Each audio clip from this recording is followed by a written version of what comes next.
many interrogation points with regard to a certain Le Cabuc whose name may not have been Le Cabuc. The tragic picture which we have undertaken would not be complete. The reader would not see those grand moments of social birth pangs in a revolutionary birth, which contain convulsion mingled with effort.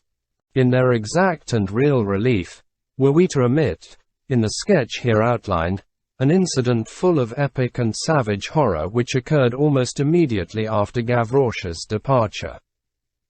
Mobs, as the reader knows, are like a snowball, and collect as they roll along, a throng of tumultuous men. These men do not ask each other whence they come.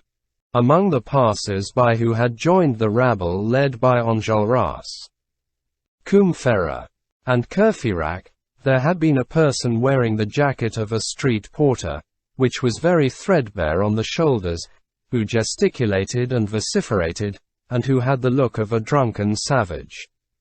This man, whose name or nickname was Le Cabuc, and who was, moreover, an utter stranger to those who pretended to know him, was very drunk, or assumed the appearance of being so, and had seated himself with several others at a table which they had dragged outside of the wine shop. This Cabuc, while making those who vied with him drunk, seemed to be examining with a thoughtful air the large house at the extremity of the barricade, whose 5 stories commanded the whole street and faced the Rue Saint-Denis. All at once he exclaimed, "Do you know, comrades, it is from that house yonder that we must fire.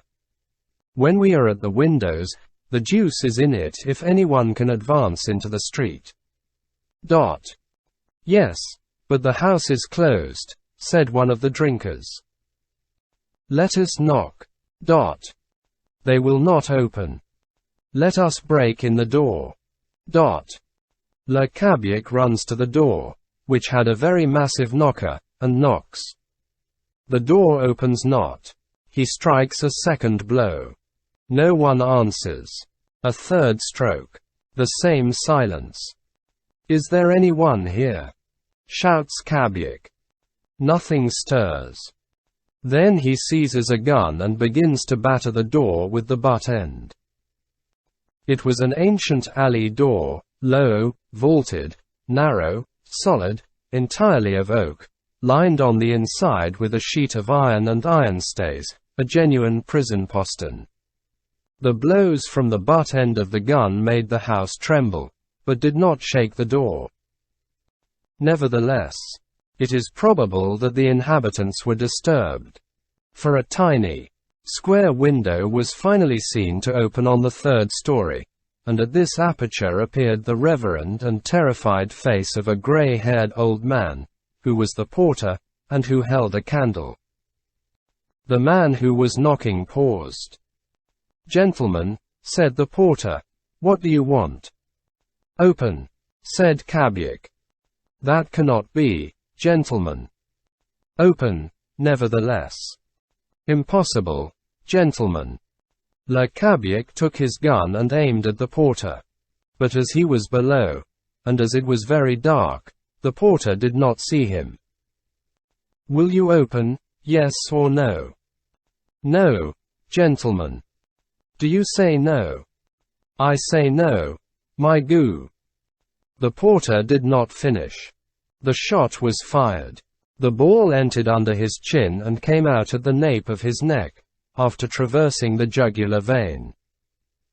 The old man fell back without a sigh. The candle fell and was extinguished, and nothing more was to be seen except a motionless head lying on the sill of the small window, and a little whitish smoke which floated off towards the roof. "There," said Le Cabuc, dropping the butt end of his gun to the pavement. He had hardly uttered this word, when he felt a hand laid on his shoulder with the weight of an eagle's talon, and he heard a voice saying to him, "On your knees." The murderer turned round and saw before him Enjolras' cold, white face. Enjolras held a pistol in his hand. He had hastened up at the sound of the discharge. He had seized Cabiec's collar, blouse, shirt, and suspender with his left hand. "On your knees," he repeated. And, with an imperious motion, the frail young man of 20 years bent the thick-set and sturdy porter like a reed, and brought him to his knees in the mire. Le Cabiec attempted to resist, but he seemed to have been seized by a superhuman hand. Enjolras, pale, with bare neck and dishevelled hair, and his woman's face, had about him at that moment something of the antique Themis. His dilated nostrils, his downcast eyes, gave to his implacable Greek profile that expression of wrath and that expression of chastity which, as the ancient world viewed the matter, befit justice. The whole barricade hastened up, then all ranged themselves in a circle at a distance, feeling that it was impossible to utter a word in the presence of the thing which they were about to behold. Le Cabiec, vanquished, no longer tried to struggle, and trembled in every limb. Enjolras released him and drew out his watch. "Collect yourself," said he. "Think or pray. You have 1 minute." "Mercy," murmured the murderer. Then he dropped his head and stammered a few inarticulate oaths. Enjolras never took his eyes off of him. He allowed a minute to pass, then he replaced his watch in his fob. That done, he grasped Le Cabiec by the hair, as the latter coiled himself into a ball at his knees and shrieked, and placed the muzzle of the pistol to his ear.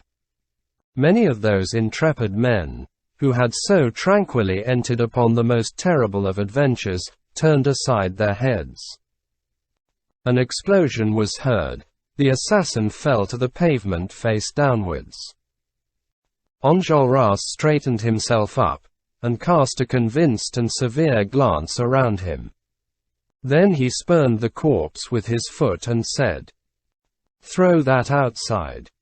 3 men raised the body of the unhappy wretch, which was still agitated by the last mechanical convulsions of the life that had fled, and flung it over the little barricade into the Rue Mondétour. Enjolras was thoughtful. It is impossible to say what grandiose shadows slowly spread over his redoubtable serenity. All at once he raised his voice. A silence fell upon them. "Citizens," said Enjolras, "what that man did is frightful, what I have done is horrible. He killed, therefore I killed him. I had to do it, because insurrection must have its discipline. Assassination is even more of a crime here than elsewhere. We are under the eyes of the revolution, we are the priests of the republic, we are the victims of duty, and must not be possible to slander our combat. I have, therefore, tried that man, and condemned him to death. As for myself, constrained as I am to do what I have done, and yet abhorring it, I have judged myself also, and you shall soon see to what I have condemned myself." Those who listened to him shuddered. "We will share thy fate," cried Combeferre. "So be it," replied Enjolras. "One word more. In executing this man, I have obeyed necessity. But necessity is a monster of the old world. Necessity's name is fatality.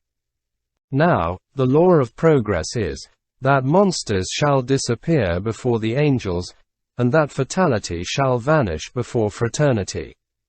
It is a bad moment to pronounce the word love. No matter, I do pronounce it. And I glorify it. Love, the future is thine. Death, I make use of thee, but I hate thee. Citizens, in the future there will be neither darkness nor thunderbolts. Neither ferocious ignorance, nor bloody retaliation.